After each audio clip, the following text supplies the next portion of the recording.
What the Actual Fork podcast is co-hosted by two intuitive eating registered dietitians, yours truly, Sammy Previtt, owner of Fine Food Freedom, and Jenna Warner, owner of Happy Strong Healthy.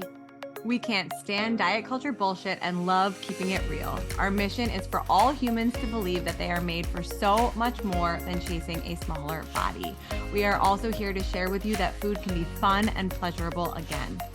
Although we are medical professionals, we are human beings too. We are not afraid to share our deepest, darkest secrets and how many years of our lives were taken by diet culture. We started this podcast so no human has to feel alone in their journey towards food freedom. So get comfy and join us for a casual convo where you can expect to laugh, cry, learn, and grow. We are so grateful that you're here. So if you enjoyed this podcast and want to connect further, we invite you to follow along on Instagram at WhatTheActualForkPod and subscribe, rate, and review our podcast so we can continue to share this message with more and more people. Now, let's get into it. Welcome back to another episode of What the Actual Fork podcast. Jenna, I haven't seen you in so long. No, it's really been forever. And I've been like sitting on all of these thoughts that I'm going to save this for the podcast. I'm going to save this for the podcast. And the day has come and I remember like 3 of them. So. Amazing. I know we need to start like a text chain about it or like a note in our phone. I do that a lot. Remind me. Yes.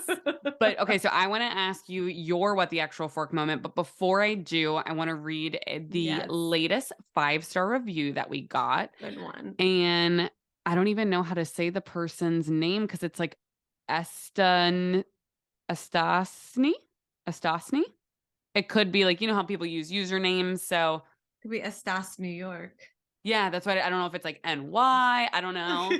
So we're going to go with Estas NY because I don't know. But this is an amazing 5-star review and always good to give a shout out to the resource that they talked about too, because we could talk about this every single episode. It's so important. So they wrote, "No way boundaries. I just listened to the episode about setting boundaries and it was so helpful. As a weight inclusive RD, I'm always looking for ways to work with my patients on this. I appreciated the info on noway.org. And again, that's WEIGH. So noway.org website and resources. Thank you. Super helpful." So they are referring to the episode we did when we gave and highlighted Dr. Asher Larmy's resources of noway.org. If you do not want to be weighed at the doctor's office, you do not have to. And we recommend that website all the time. And I'm happy to report I went back to the doctor today, actually. And I thought about, like, where am I mentally? Like if I do step on the scale when they ask me because I am pregnant and that's just part of the appointment, like how I will feel and, do I want to say no? And when the nurse came in, it was a different nurse. Thank you. And I was like, you know what? It is what it is. And she didn't even say the number out loud. She just wrote it down and it was super respectful. And that's how it should be. So just, boundaries can be set all around and you can always go with how you're feeling in that moment too. Yes. But I want to tell you my What the Actual Fork moment because it has nothing to do with food and nutrition and everything to do about like my mama bear instincts coming out. And I just I haven't told anybody this and I was screaming on the inside and just like a PSA to be a good human. Okay. So we were in the Bahamas last week and we were coming home Saturday. So today is, I don't even know what day it is. Today's Tuesday. This is the 13th. Past Saturday. Okay. Yep. So this is the 10th. We're on this flight, or we're getting on the flight. We had to check out of our hotel at noon. My son typically naps between like 12:30, 1 o'clock until about 3:30. Okay. So he didn't nap that day because we had to check out of our hotel room at noon. So we kept him active. We were at the pool. Our flight wasn't until 5 o'clock. We didn't have to leave to the airport till 3-ish. So we get to the airport. He's got all this energy. He's in the best mood. Like this kid was a goddamn champ. Okay. We got on the plane. My parents are also on the plane. They're a couple rows in front of us. And Noah's like standing in his seat and just like happy screaming out like, "Grammy, Papa, where are you?" Like, and playing like peekaboo with them from like a couple rows away. Anyways, long story short, the girl in front of me is probably like I was telling my babysitter, our nanny, this story this morning. I was like, she's probably your age. She was like 20. And she's in front of me. She has a row of friends with her in the row in front of her. And I see her, like, I'm using my phone right now. I see her like going like this with her phone up and down, like she's recording something. And Noah was right behind her. Okay. And I'm watching her like real closely. And I see her start typing, and I see her typing, I can't believe I'm sitting in front of this monster of a child screaming on my flight, please kill me, or the kid. Okay. No. I fucking lost my mind. What did you do? Tapped her on the shoulder. Matt saw me go white. Like, I'm pretty tan right now. Matt saw me go white. I tapped her on the fucking shoulder. She had headphones on. She like pulled her headphone out and she looks back at me. I said, you're going to stop Snapchatting my fucking child right now, or I'm going to take your phone. And she looked at me. She's like, I'm so sorry. And I was like, no. Like, delete it. Like, she was recording my kid. And saying that someone should kill him. Like, and he was being so cute.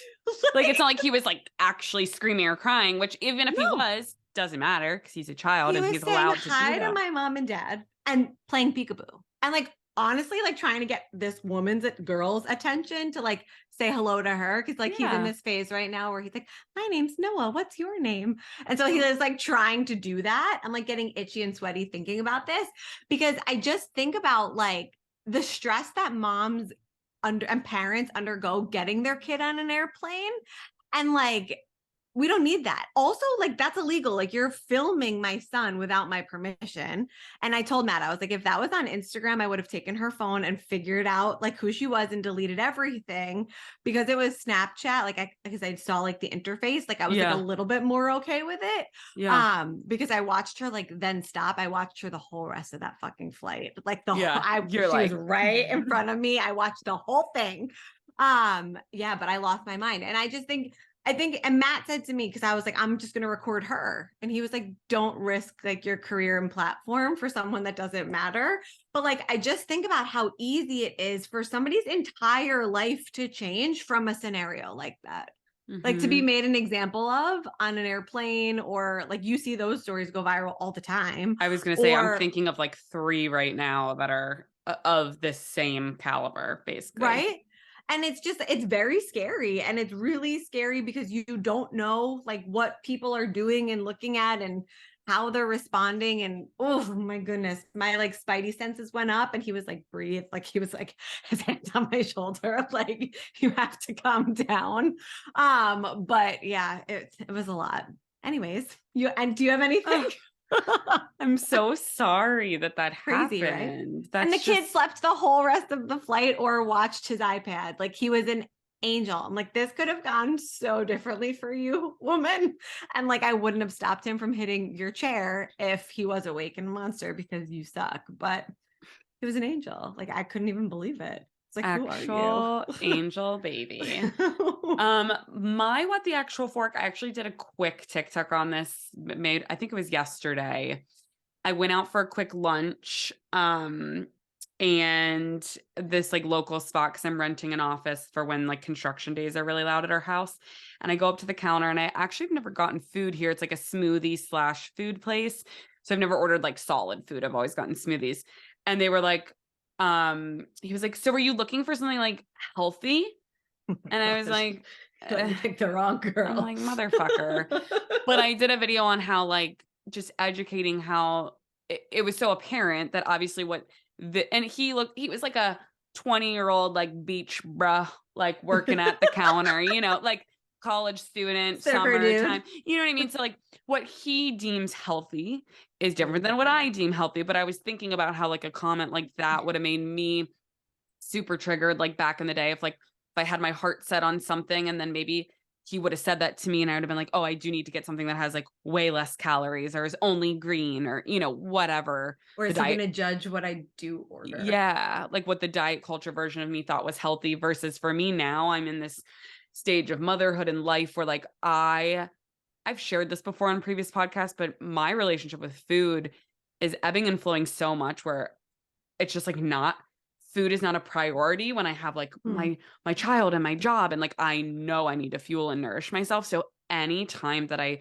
make dedicated time to eat at this point in my life, I'm trying to get as much energy, aka calories in as possible, because I'm really struggling to listen to my hunger cues and I just kind of like push them aside. Again, not intentionally to shrink my body, but just because of this season of life. So interesting because I went and actually saying like, these stupid places have calories on the menu. But in this sense, I was like, what has the most? Because I have pushed it too far and I need to nourish myself. And so I was like, oh my God, this is such a fucked up like situation of like the old me would have been like, I need to have less. Now I'm like, no, I need more. And his definition of healthy is different than mine. So I feel like we definitely have a episode on how to define health or what does healthy mean to you. Yeah, we should update that. We'll write that in our phone note. But I know we have one that has some type of title like that. So definitely, I know who was it? Rachel. Ooh, we did the like gentle nutrition one. Rachel Hartley. We did one. I could look up what episode that is. Because she has an amazing book on gentle nutrition. And I know we talked a lot about what the word health means in that one. Yeah. So that would be just recommended that book on a live I did yesterday too, because I think it's amazing. People were asking for resources on like, I've read intuitive eating, like what should I read next? And that's always one of my recommendations. Awesome. So yeah, definitely check out our episode with her if you're interested on like, wait, tell me more about what you meant when, your diet culture version of health versus now, because now health is so much more like mental, physical, emotional for me. Well, I think that's thank you for sharing that. And it's such a great example. And I mean, I shared a lot of this on my stories this past week when I was away, and a lot of that same like connection and I think we should do another episode all about travel because I now have like a whole new perspective on it. But one of the things that I thought was really interesting, like, I am pregnant, so it's a little bit different, digestively for me. Like for sure. I would maybe not necessarily need to think about this if I wasn't pregnant, but like when you're pregnant, your digestion slows down. There's a lot of shit getting in the way of your intestines at the moment. And, going to the bathroom when you're traveling / pregnant is it's harder. So for me, for this trip that I just went on, I grabbed like right before we were actually leaving for the airport, I had this bag. This company was so nice enough to send them to me. They're called Let's Be Besties, I think they're called. And they're just like these higher fiber crackers that do resemble the infamous Gigi cracker. I saw your post and I was like, is Jenna back on the Gigi train? So they sent me this box of them and I tried them. They're, they're fine. Yeah. They've been sitting in my cabinet forever, but I'm like thinking to myself, I really would love to make sure I stay regular on this trip. And when you stay at a hotel, there's not often like a ton of opportunities for higher fiber options, right? So when I got there, I didn't even open them until like more than halfway through the trip. And it's interesting to me because I opened them because I was starting to have anxiety about how expensive the food at the hotel was. And like, there's like breakfast option each morning that was like a buffet that was great for Noah, but you had to pay for yourself too, because he would eat free. And it was like $40. And I'm like, I'm getting a fucking omelet. Like, I don't want to pay $40 for an omelet. And the kid's eating a croissant. Like, this doesn't make sense in my brain. So like, I would go to this coffee shop and get him a croissant in the morning and he was thrilled. And I'm like, I have a nut allergy, and they have this like awesome like yogurt bowl that of course had nuts in it, but the nuts were separated. So like there was like a thing in between it. So I'm like, I'll crumble up these crackers, get some carbs in there, get some fiber, crush my fruit in there too. And now I have a $6 breakfast that's also giving me fiber. My kid couldn't be happier. And like, it was just this full circle moment for me of like, in the past, I brought these to control every morsel of food that went into my mouth, and I still ended up miserable. And today I brought them purely for health reasons, and I'm eating them for health and financial reasons. Absolutely. Right? And I'm feeling super confident about that, and was able to maintain regularity on the trip without compromising anything. And so I think it's like such a cool thing when you can really understand the difference between a food preference and a food rule, which we talk about a ton too, which is a really hard thing to really break down because the line is so goddamn blurry. Okay, wait, write that down. We need to do another episode on food preferences versus food rules. And we can My favorite give topic.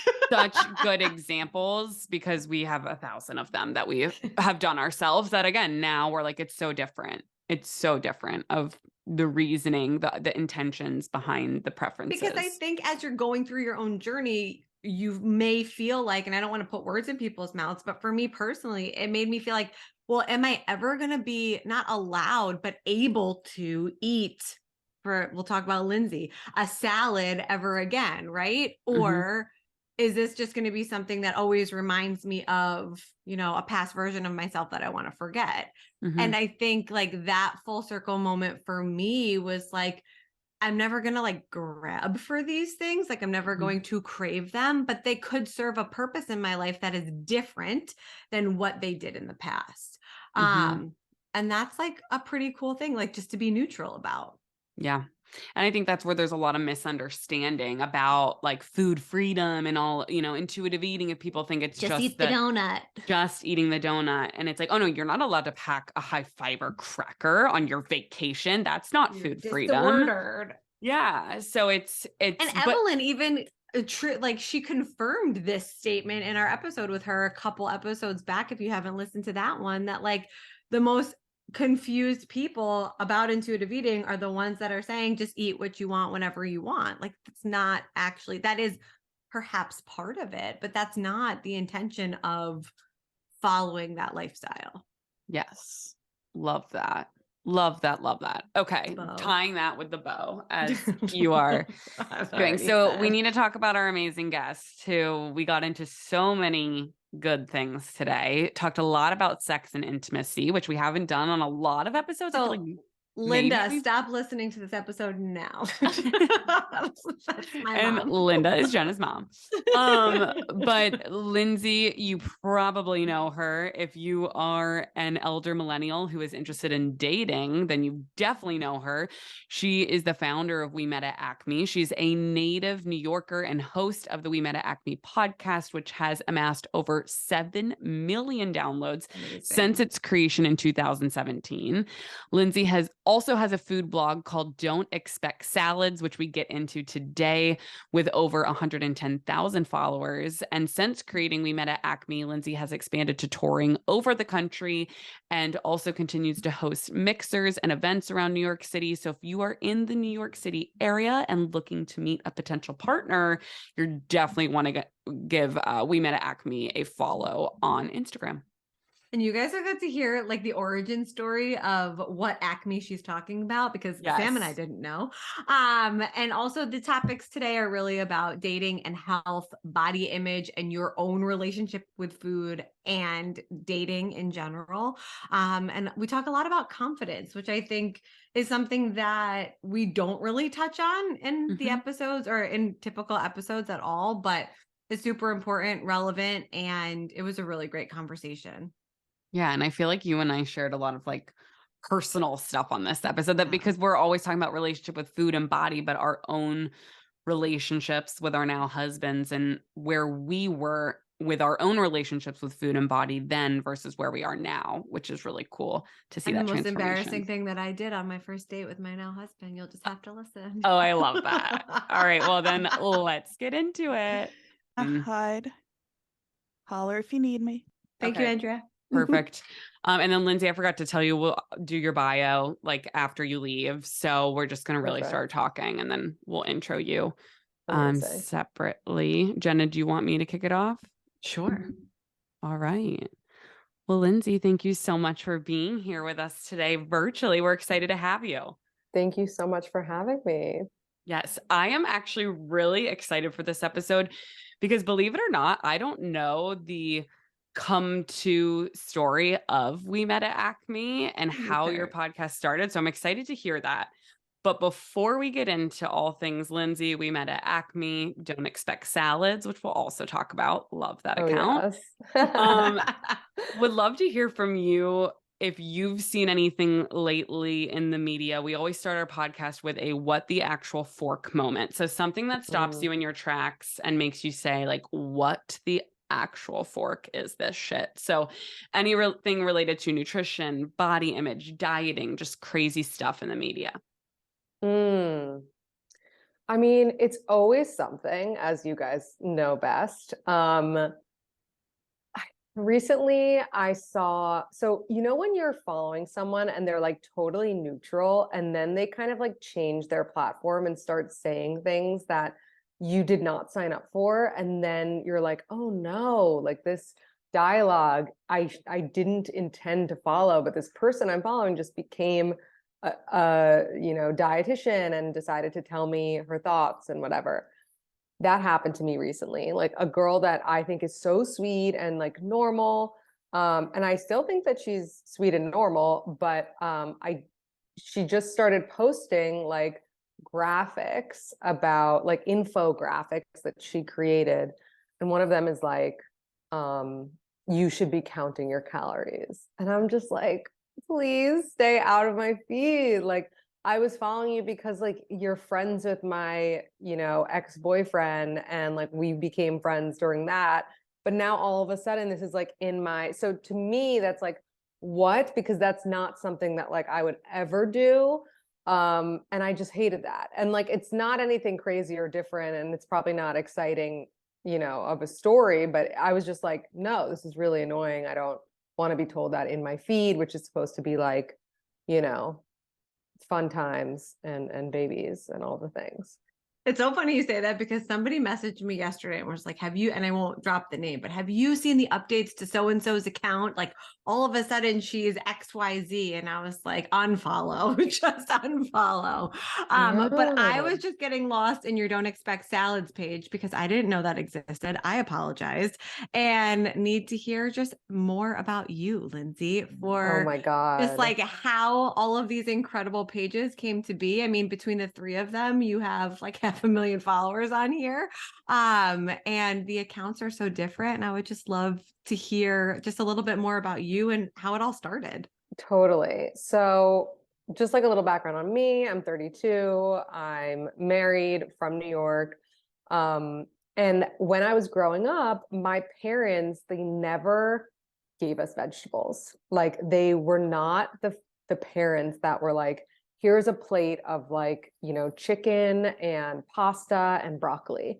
They were just like, oh, here's chicken and pasta. And I don't know like why. I think originally my mom was like, well, you just like weren't going to eat the vegetables, so we weren't going to like give them to you and have you not eat them. So my whole life growing up, I ate the same thing for dinner. It was chicken cutlet, like breaded chicken cutlet with pasta. And then sometimes it would be like hot dog with mac and cheese. But like the variety was not a lot. It was really just like, protein and pasta. And never was I given a salad. And so growing up, I never ate a salad. I did not have my first salad, and I'm not even exaggerating, until I was maybe 25. And so all of my friends, like, it was just like so me to like not eat salad. And because of the way that I grew up, I had a very basic diet. Like, everyone has that one friend that like only eats like white foods or like chicken fingers. Like that was me. And I'm not going to fully blame my parents, but like it obviously is kind of their fault. And when Instagram became a thing, like I would post my food all the time to my personal account. And my friends would be like, don't like stop posting your food to your personal account. Like we want to see pictures of you, like make a separate account to post food. But food accounts weren't like a thing at the time. This was like 2013. And I was like, okay, fine. So I did. And at first I called it like Food of New York or something. And my best friend was like, what? Like call it what it is. Like you never eat salads. Like call it like no salads or something. And so that's how we came up with Don't Expect Salads. And I was just like, from then on, posting all the things that I was eating, that none of which were salads. That is amazing. And we talk a lot about like exposure for children of certain foods. So like you said, your parents were doing the best they could with the resources that they had. But you didn't eat a salad until 25. So I have to know, do you enjoy eating salads now or vegetables? What has your relationship with vegetables been like since you've started to expand your palate? Okay, it took me a long time, and I think that's also because, and like am I allowed to like talk about drugs on here? 100%. Okay. Anything I you feel think comfortable with? Okay, Go. I think that's also because I was like, I loved smoking weed. And when you smoke weed, your palate like is like Cheetos, you know, and like things that are not healthy also. So it was like a mix of what I had known and the fact that I like smoked a lot of weed in college and whatever. And the combination of all of that like equaled just unhealthy foods. So my gateway salad, which like often is a thing, was a Caesar salad. And I had a Caesar salad and I was like, oh, like this is not bad at all. Like this is extremely flavorful and delicious. Like this is basically like this is amazing. And then slowly became like more interested in salads. Still to this day, there are salads that I don't like. I'm sure the same with you guys. But like I now do really love vegetables. I think I had to start cooking on my own and things like that to really understand and appreciate vegetables. And like I wish I had done that earlier, or at least like was in the kitchen with my parents while they were cooking, because I feel like when you get exposed, like when you have a hand in cooking something, or like, you know, the experience of something, you are less like afraid of how it tastes and things like that. I don't know. What do you think? Like when were your first salads? It makes me laugh so hard. I was just thinking about how yesterday my son has been obsessed with, he's 2.5. He's been obsessed with this one episode of Blippi that's from like a million years ago, where he food shops for frozen raspberries and then makes a smoothie. Like you go to the farm, you figure out where the raspberries are from, and he's so invested in it. We literally had to go out to Whole Foods to buy, because that's the closest store to me, to buy frozen raspberries to make him a fucking smoothie. And he made it himself. It was amazing. And then he was like, no, thank you. What? After he made it, he So, didn't want it? didn't want it. And then he proceeded to turn the blender on without the lid on, and like Oh smoothie really fucking no. flies. But that's besides the point. But I think it brings it full circle that I think the exposure is so important without expectations.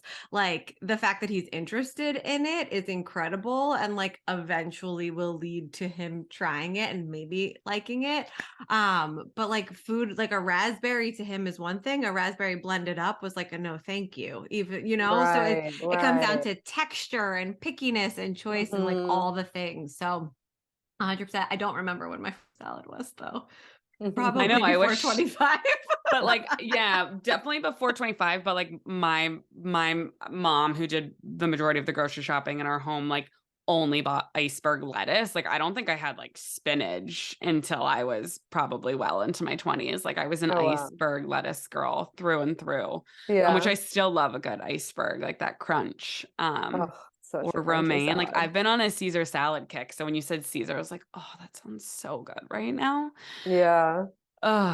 So, but yeah, something Jen and I definitely talk about a lot with clients, and we've had a lot of dietitians who specifically work with kiddos on this show, is like you said, the exposure is so important, just being in the kitchen, because what you see as a child, that is normal to you, right? Like you not having vegetables, that was just normal. That's what life Right. was. And so, but just like you've explained on here, you can expand your palette, you can try new things, you can learn new things, you get to rewrite what that narrative or that relationship with vegetables or salads, for example, can be, which is really cool.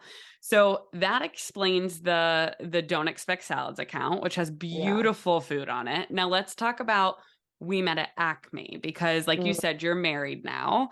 And for listeners, we have a mutual friend who just happens to be your amazing sister-in-law, who's the She's the sweetest best. human ever.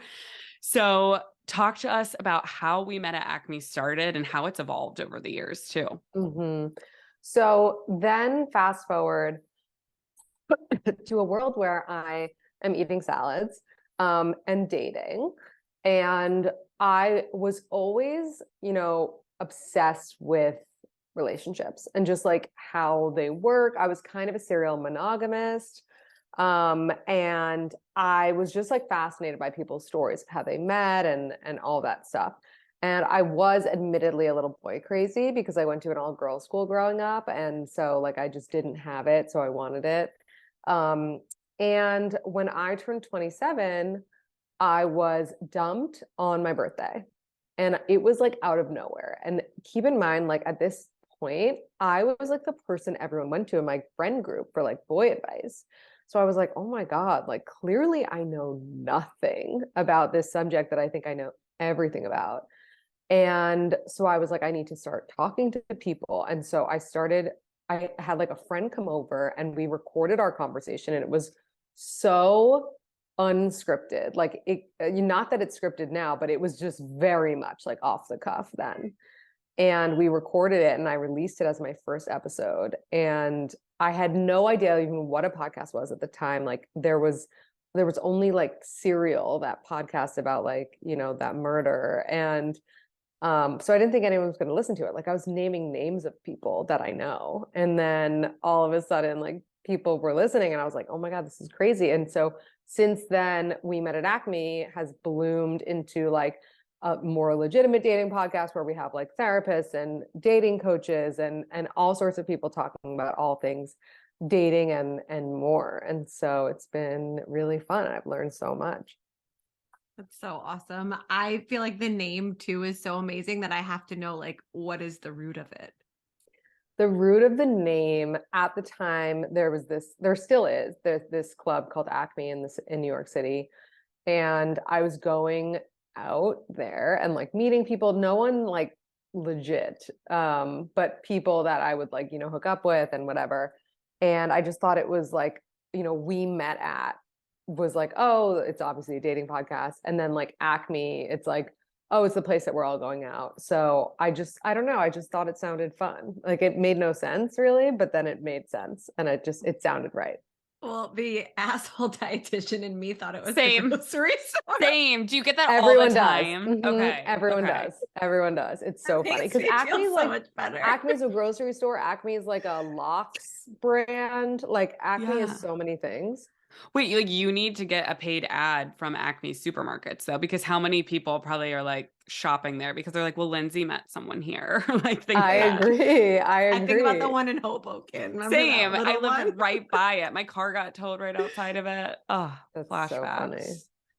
Oh my gosh. Well, that is so amazing to hear. And that it's so crazy to see how like podcasting is now like everyone has a podcast, but you were doing it before everyone was doing it. Didn't even like set out with necessarily a plan of like, this is how I'm going to attack this, but just having true, authentic conversations, which obviously you still do. I listened to one of your most recent episode this morning about like different types of like fighting and conflict. And I was like, oh my God, I have so much to work on. It was so good. So we will link that one in the show notes. But I had a question I wanted to ask. And Jenna, I don't want to put words in your mouth, but I know that you and I both support a lot of clients who are healing their relationship with food and body. And I find that a lot of my clients who are single, regardless of their age, like, so truly, I see this across the board. I support younger clients in their 20s. Our oldest client was 79, who we actually talked about dating as well. But they have like so much insecurity with being single. I see this theme, and even with like friends, not just clients. But so I would love to hear from you. Like, we don't want to be like toxic positivity where it's like, oh no, like your insecurities are invalid and like, here's why you should love being single. But because, there's pros and cons to both. But I would love to talk about what are the perks of being single when you're coming into really learning about becoming your most true, authentic self, and just anything that you can share on that. Yeah, it's so funny because I get that question like a lot, just like, how can I, enjoy being single?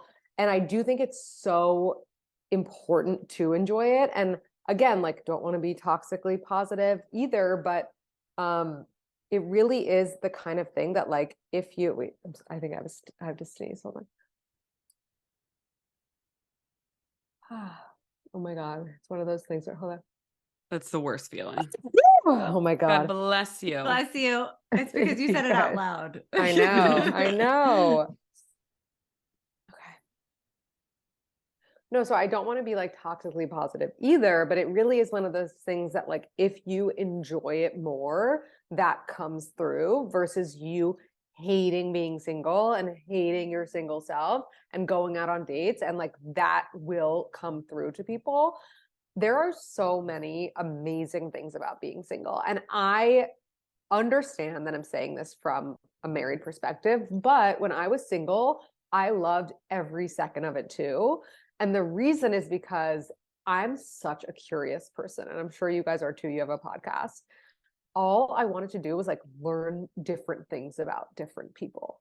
And so that was my favorite thing. I was like, I get to go on this date and like ask this random person questions that like I'm curious about because I saw their Hinge profile and I already have so many questions for them. Like, who is their mom? Like, why is she so hot? You know, like whatever it is, like I always was so curious. Like I almost like went into dates being like, okay, at the very least, like I make a new friend. I'm so curious about this person. At the very least, I learn something about someone new.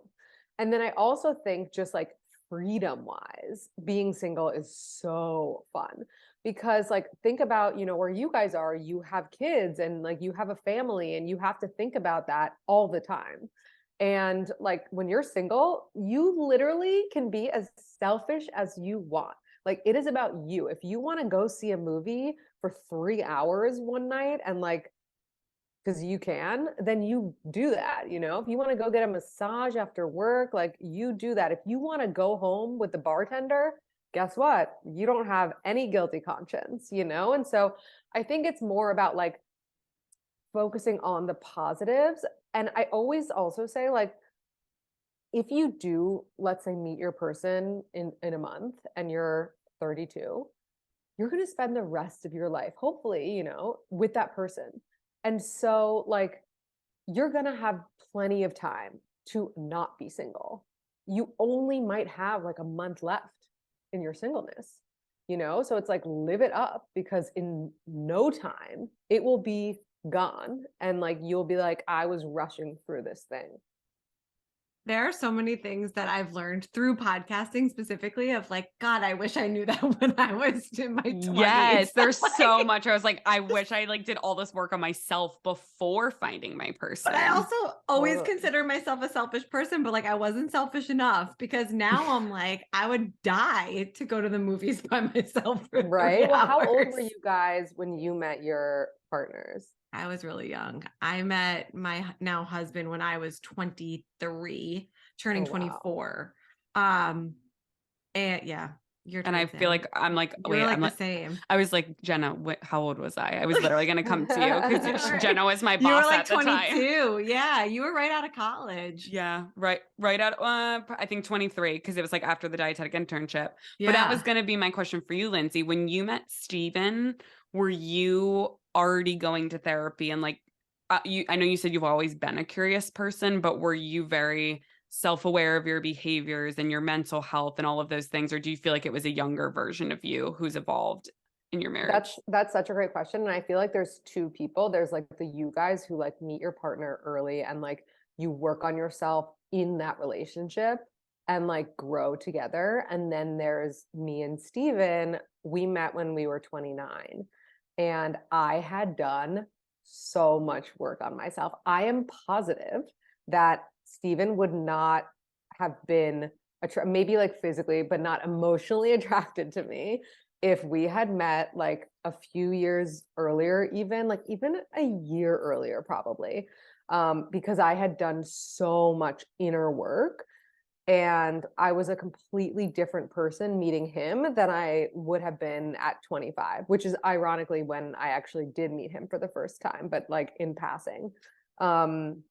And so I think that there like, and of course there's in-betweens, but it always kind of happens that way. You either meet them like before you've done anything and somehow it works out and it's a very lucky thing, or you meet them when like you are that like you know, not finished because we're never finished, but like better version of yourself.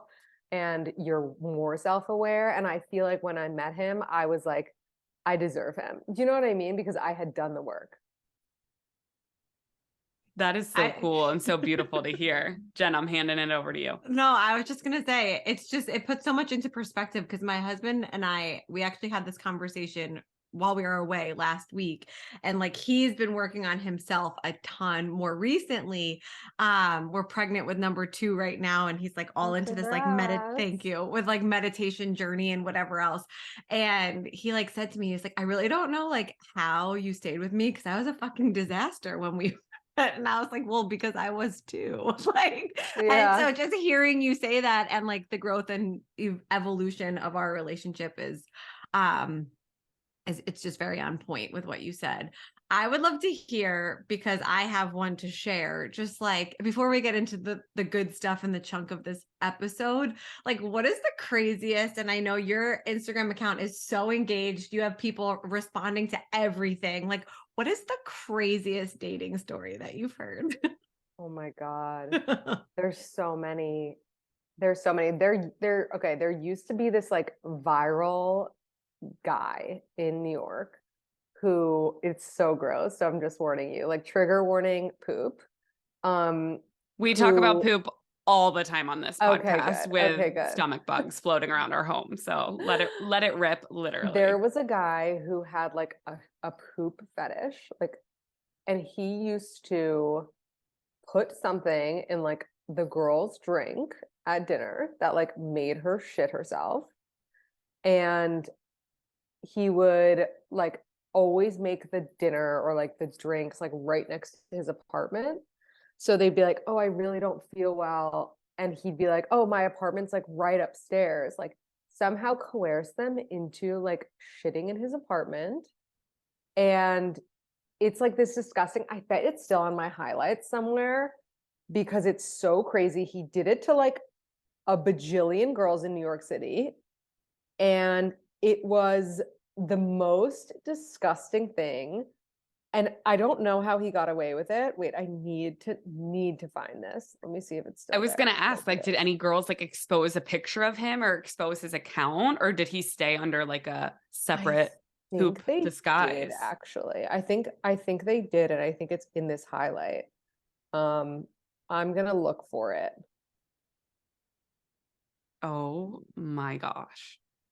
I'm cracking up. I was not expecting I found it. that. I found it. It's the first highlight of my highlights.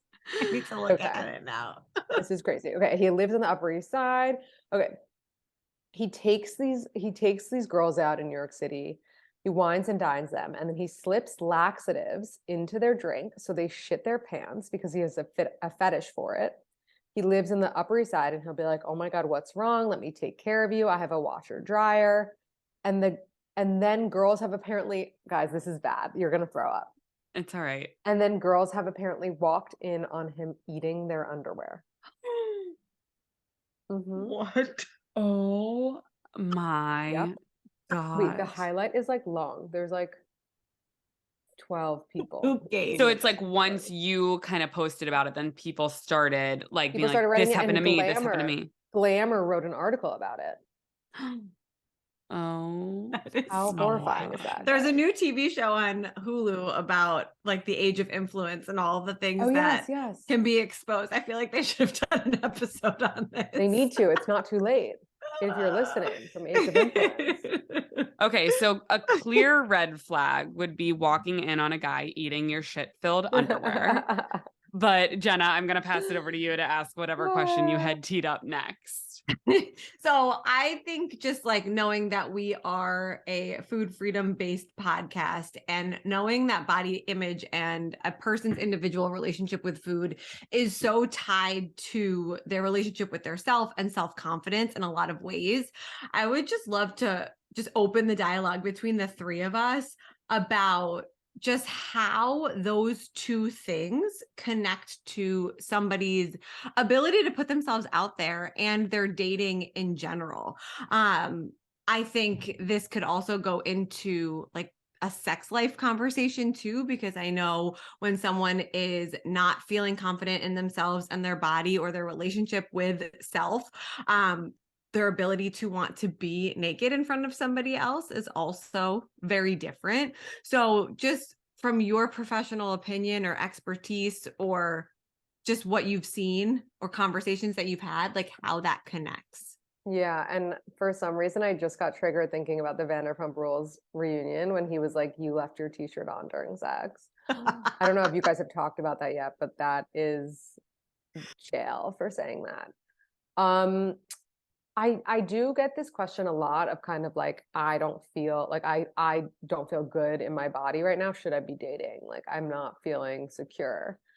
And it's a tough one because it's like I hear stories all the time of people who were like, "Oh my God, like when he met me, like I hated, like I was, and this is someone talking about themselves. They're like, I was gross and like he loved me anyway. And like now, he gets like this great version of me." And so I think it's different for everyone. I think it kind of depends how you act when you're not like happy in your body. Like I always say, I have a set of rules for dating, and like one of them is like show up to the date in a good mood. And I think that goes both ways for men and women.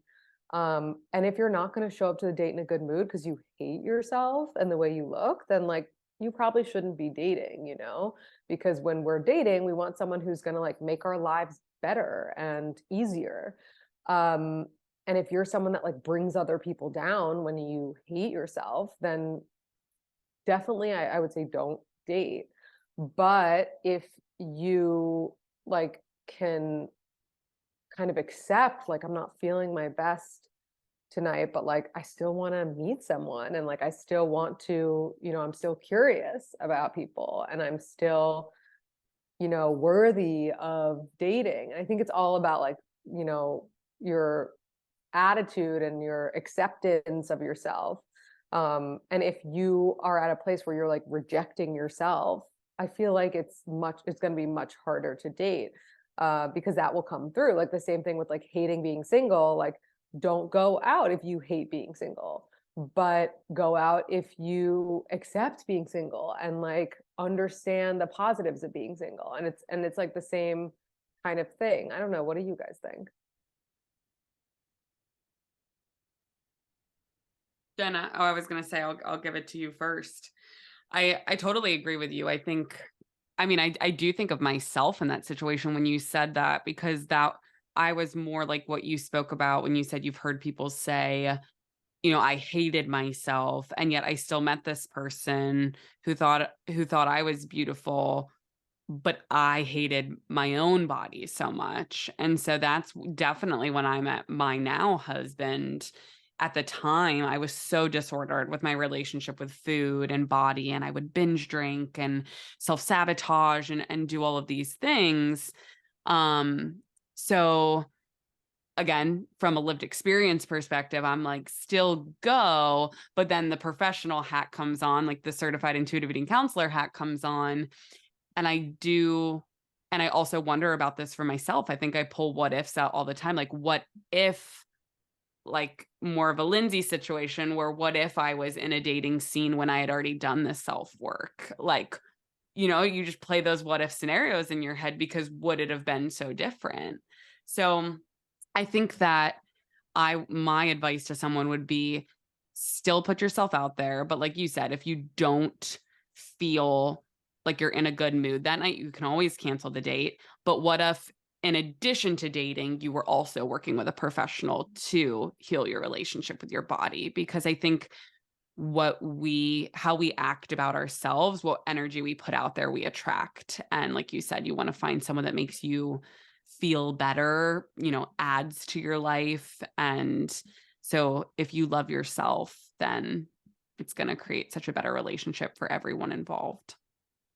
I think it's so interesting because with my own personal relationship with my now husband, when we met, I was never like, okay, but I was in a much less disordered space than I was when we got engaged. And I think about like our relationship as a cycle, and like the worst phase of our relationship was right around our wedding and right after the wedding, when I was in my deepest of poor body image, poor relationship with food space.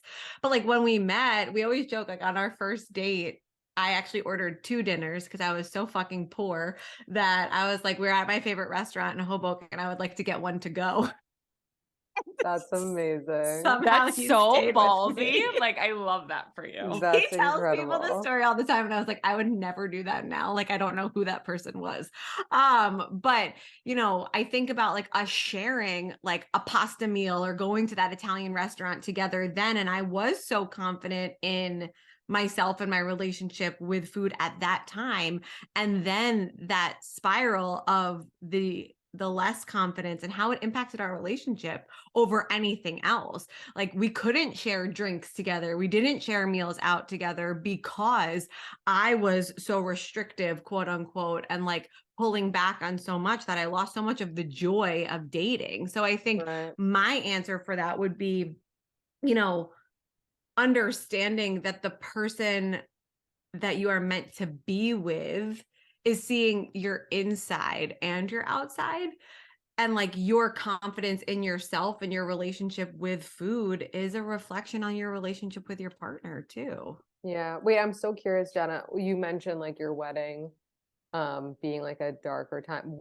How old were you guys when you got married? I was 28 and like I just turned ish 28, and I always like joke like I was the drunkest person at my wedding because I didn't drink for months leading up to it because of the quote unquote calories. That like I started at brunch in the morning getting ready drinking champagne, and like I don't remember the last couple hours of my wedding, you know, Yeah. because I wasn't eating enough either. And so, you know, looking back on it, there's so many things I would have done differently. And like the next couple of years of my the next couple of years of our relationship in my life was really when I took like the deep dive. Yeah. Yeah, these questions. I mean, it's such a good thing to think about because it's Jen, I like that you brought up like you couldn't share drinks, you couldn't like eat food, you couldn't do any of these things. And it's interesting because my disorder was like almost the opposite, where I was self-sabotage, like diet culture rebel, where I was like, fuck it, I'm gonna eat all the things, drink all the things, like to a point of physical unpleasantness. So dating me was like dating a party animal because I would do all of the things, but to a point of feeling unpleasant. So like opposite of restriction. But it makes so much sense that it impacts our dating, and it impacts how can we be present in a date if we're calculating how many calories we're eating, right? Or if we're not allowed to have certain things on the menu. Or So how can you even be intimate with your partner if you can't look at yourself in the mirror, right? And I know that there comes with privilege to be able to say that, and a lot of my own personal work, but I also know that in that, I hope my mom doesn't listen to this episode, but I also know that in like parts of my relationship with my husband, when I was so dissatisfied with myself, like there was no sex because if I was like an ounce quote unquote bloated in my mind, like that was just not something I was able to engage in. And I think that I have worked with a lot of clients who report like a low sex drive. And when we get into it, it's not that the drive's not there, it's that the relationship with self needs that work. And, you know, Yeah. not eating enough food also impacts our sex drive for sure. But, you know, it's truly the ability to it's self-confidence really, and I think that ties into this conversation so well and could be I am not an expert in it, but those are my 2 cents. Yeah, no, that's so true. Like when I'm like feeling good in my body, like I want to be naked more and like I want to be hooking up more and like, you know, it's just everything starts with that. And like when I'm not feeling good or like I, you know, overdid it and ate too much, you know, it's the same thing. Like I'm no, like I'm too full, like no, whatever. And so I do feel like your sex life is definitely affected by how you're feeling about your body for sure. I think it to piggyback off of that, it's how we feel about our body and bodies in general. And I think of, as an intuitive eating counselor, one of the evidence-based assessments we use, there is a behavioral part that's like, I avoid physical intimacy. So I assess all my clients, and a lot of them check that box. And when it comes down to it, I know we've talked a lot about like how you feel about yourself, but then it comes back to like, what are your beliefs about bodies in general, right? Because if it's saying like, if I'm in a air quotes bigger body or reside in a larger body, I'm not worthy of pleasure. Is that a belief that we hold? Because if we have to shrink our body in order to get intimacy, well, can we be curious about why we have that belief? So I feel like we could go into like 7 different episodes right now with the deep dives that we're doing here. But it's awesome. Just like one more note on that, like I am someone who like likes to be on top during sex. And I remember like when I would first sleep with someone, like they'd be like, oh my God, like, you know, I'm never like, a girl never wants to be on top when I'm hooking up with her. Like, this is so rare. And like maybe they were just like, you know, being nice because they wanted to have sex. But like I remember thinking like, what? Like, that's so crazy, you know, like why wouldn't a girl want to be on top? And I like spoke to girlfriends about it at lunch, and like one of my girlfriends was like, you know, the angle, it's just like they could see like everything. It's just like it's such a bad angle. And I was like, what? Like, you think that he's thinking about like your fat rolls? Like, he's thinking about like your boobs and your ass and like coming, like, sorry, like he's not thinking about like how you have a double chin like from that angle. Like, that's just not what men are thinking. Like, I'm positive of that. And so it's just like, it's so unfortunate that like, you know, women can sometimes, I'm sure men too, could like get in their head about like, oh, this position that like feels really good for me, I'm just not going to do it because of the angle. Like, no. A man would never think that way. Never. And I don't remember if it was on your podcast or where she was talking about it. It may have been your episode with her, but Victoria Garrick Brown was talking about how she started to recognize, like, in intimacy, she was thinking about how she was being perceived versus focusing on the pleasure itself. And I'm sure if we did, and maybe you've done a poll on this, because I know you do so many polls, how many women would vote? Like, are you thinking about pleasure? Or are you thinking about how they view you? I'm going to do that poll. Yeah. And then match that with the ability for a woman to have an orgasm, because that's what's preventing it. I mean, there's many other factors, but that's a huge mental block right there too, that like, you really start to think about like the connections between body and mind. And it's like, it's mind-blowing. Truly. Oh my God. Like, the position that I can have an orgasm in is the most unattractive position ever. I don't care. Like, that's what works for me, you know? Like, yes.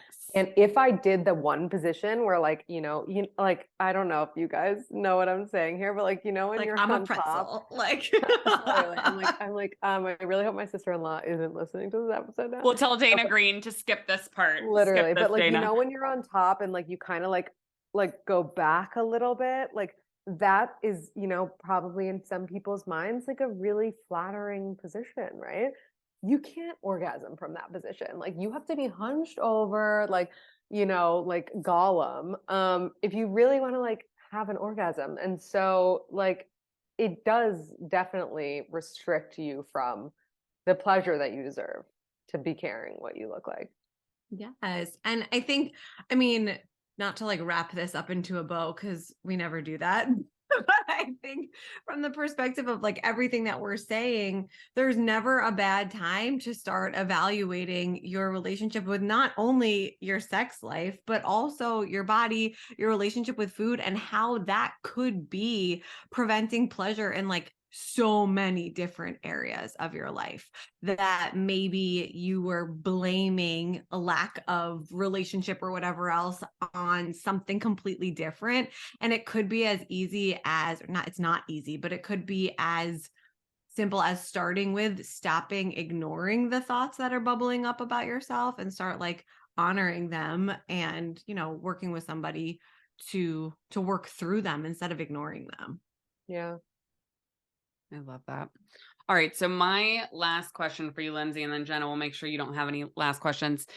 If you could tell listeners, like, what are the 3 most basic red flags? Like, okay, I'm searching. I feel like she always says 4. You always put up a 4. Oh yeah. You're right. Let's stay on brand. Let's stay on brand.